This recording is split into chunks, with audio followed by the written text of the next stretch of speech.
Now we will look at the process creation and termination of process in an operating system. Process creation refers to the procedure by which new process is initiated by the system. Processes are instances of program in execution, and their creation involves several steps, typically managed by the operating system's kernel. To analyze or to look at the processes that are running in the operating system, we will use the process hacker. This is a tool that will allow you to analyze and look at the processes that are running in the operating system. Here, the creation of new process usually begins with the existing process known as the parent process. Here, the process hacker, named as hacker process hacker.exe, is having the parent process as the explorer.exe. The parent process initiates the creation of new processes called the child process. Here the process hacker.exe is our child process. The operating system, whenever the process has started, will allocate the new process with this data and the stack.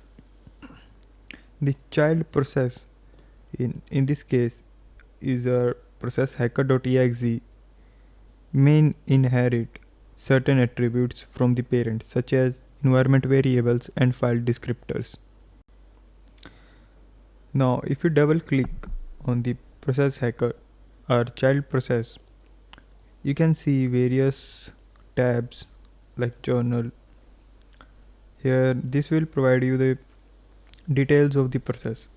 As you can see, the current directory for the process and the time when it started, and PEB address, its parent process, that is explorer.exe, and its PID.